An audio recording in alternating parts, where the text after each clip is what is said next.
we're going to look at how you can graph by using the x and the y intercepts. So real quick from yesterday, what was the x-intercept? Just in general, what was it? When the line intercepts the x. Yep, where a line intercepts the x-axis. What about the y-intercept? Where it intercepts the y-axis. Where it intercepts the y-axis. And so what we're going to do is we're going to find those. And so we're going to end up having a point on the x-axis, a point on the y-axis, and then we're going to connect those two. So first of all, to find the x-intercept. So to find the x-intercept, we are going to let y equal 0. Okay, so that's the first thing you're going to do. You're going to let y equal 0. So when we let y equal 0, that's like the y is gone, right? So on the left side, I now just have 2x, and then that's going to equal 16. So when I plug in 0 for y, it's like that y just disappears. It's gone. So now to solve that, what are you going to do? Divide by 2. So I get x to equal 8. So I'm going to come over here to the x-axis, and I'm going to put a dot on 8. 4, 5, 6, 7, 8. Okay. So there we go.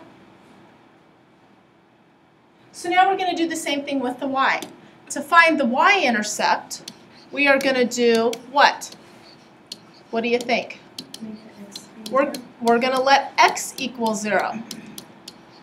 So if I let x equal 0, it's like it disappears. It's gone. So what am I left with? Yep. Perfect. 4y equals 16. Nice job. So then now what do you do? Divide by 4. So what do you get y to equal?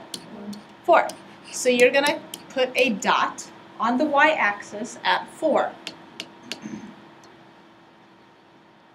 And then all I'm going to do is connect those dots with a line, and that's it.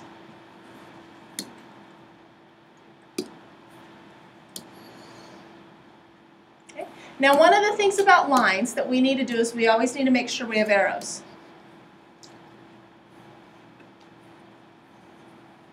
So what do you think?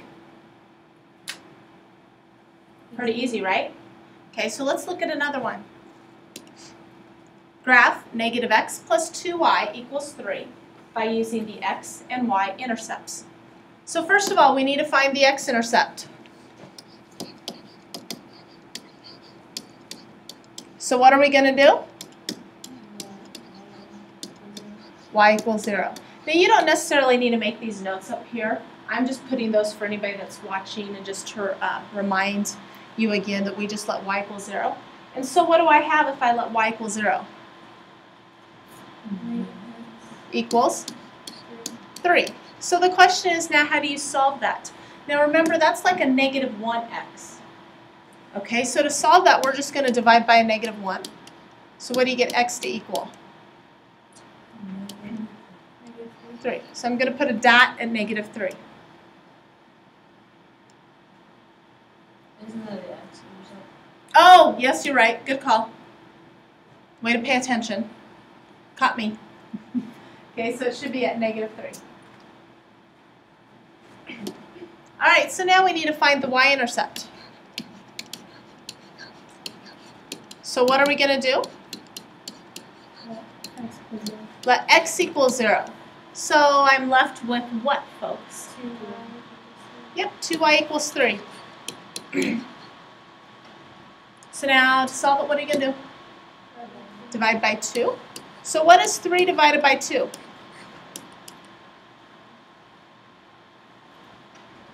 1 and what?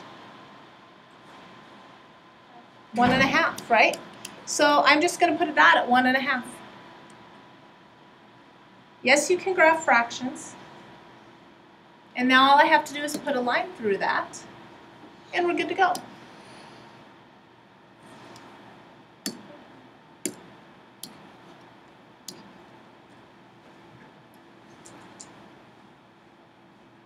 So that's one way to graph using x and y intercepts. And it works really, really well on some problems, and then on some problems it doesn't work so well. And so we're going to look at another way to graph, and that's by using a table. And so if you notice here it says to graph y equals 1/3 x plus 2. So we're going to use an XY chart, and you've probably seen these before in the past. Okay, now the reason why I'm using 0, 3, and 6 is because I have a denote fraction here of a 3, and so in order to get whole number answers, I'm going to use multiples of 3. Okay. So let's go ahead and start by plugging in 0. If I plug 0 in up here for x, I have 1/3 times 0 plus 2. Okay. So what is 1/3 times 0? 0. So really I have 0 here, right? Plus 2. What does that give me? 2. So I'm going to put a dot where x equals 0 and y equals 2, which will be right here.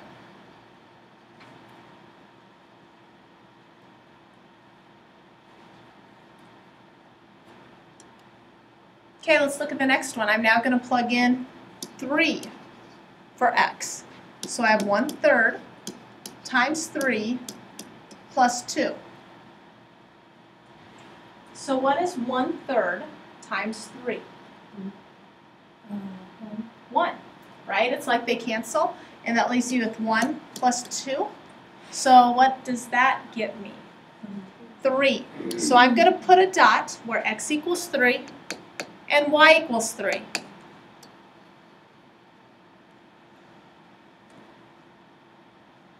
So the next one, I've got 1/3 times 6 plus 2. So what is 1/3 times 6? 2.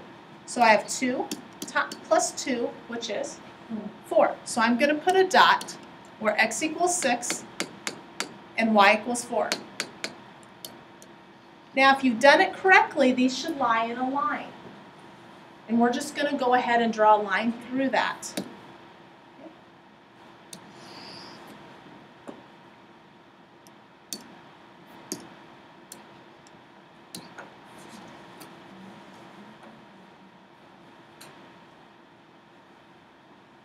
Questions? Okay, let's look at the next one. Now on the next one, I don't necessarily have to use 0, 3, and 6. I could actually use 0, 1, and 2 if I wanted.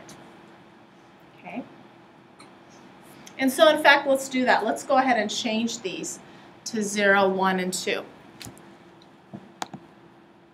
Now does anybody know why I would use 0, 1, and 2?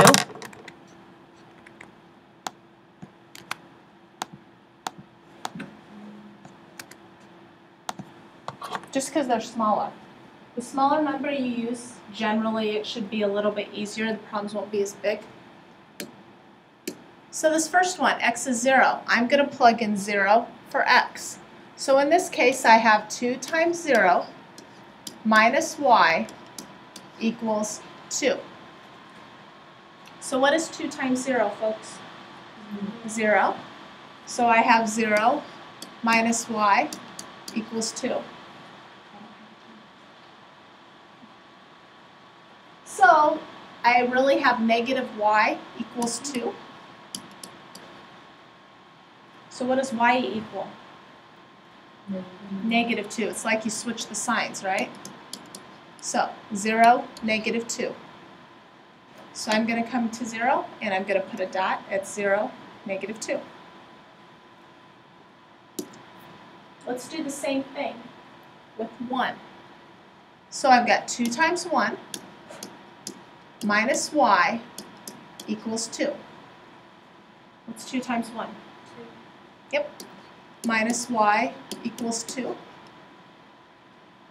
What do you do now? Subtract 2. So what do you get negative y to equal? 0. So really, what does y equal? 0. Because 0 is neither positive nor negative. So I have a dot at 1, 0. So that means x is 1, y is 0.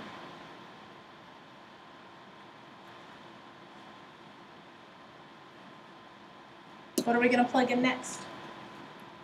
2. So I've got 2 times 2. Oops, that 2 doesn't look very good. Let's try writing it again. There we go. Minus y equals 2. What's 2 times 2? 4. Minus y equals 2. So I go ahead and subtract 4. So I get negative y to equal what? Negative 2. So really, what does y equal? 2. So I'm going to put a dot, x equals 2, y equals 2.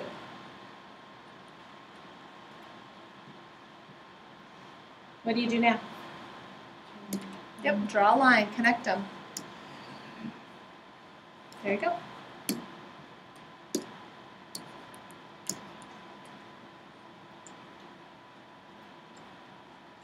So questions. Let's review graphing again. We've looked at x-intercepts, y-intercepts. You've got 2 steps to do that. You let y equal 0 and let x equal 0. Then we've looked at a table. Remember, the biggest thing with the table is whatever your denominator is, if you've got a fraction, you're going to use the multiples of that number. And then last but not least, we're going to talk about horizontal and vertical lines. So you're going to notice on that sheet I gave you, these are the equations. I need you to file those away to memory. If you get like x equals something, like some number, that will be a vertical line. So basically, you have no y's with the vertical line. Okay? There are no y's at all.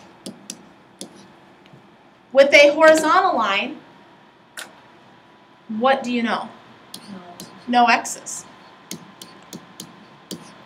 And I get a ton of people, these are actually the easiest ones to graph. I get a ton of people that are like, well, I don't know what to graph on this one. Okay? So this is actually really easy, and so we're going to look at these. There's 2 of them, and I know you only have 1 on your sheet, but that's okay. You can go ahead and add the other one. It says graph x equal 3. So x equals 3 is what type of line? Horizontal or vertical? Vertical. So the question is, where do I place that? Well, my x-axis, I'm going to go to 3 because it says x equals 3. I'm going to put a dot at 3, and then I'm going to draw a vertical line through that dot. So I'm just going to go ahead and draw a vertical line through that dot, and that is x equals 3. Like the easiest problem we've done all day.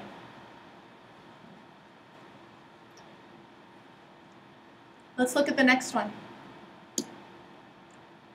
Y equals negative 2. So what can you tell me about that line?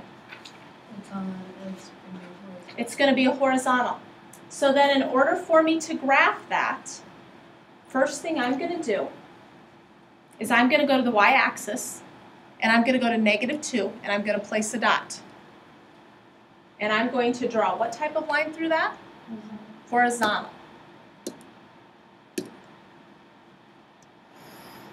And there you go. Remember to put your arrows. Questions? Okay, so that concludes today. And so if you remember your assignment from yesterday, it was 14 through 42, the evens. You should now be able to finish that. If you need graph paper, it is always located on the right side of my top drawer. The only thing I ask with the graph paper is that you don't take any more than you're going to use.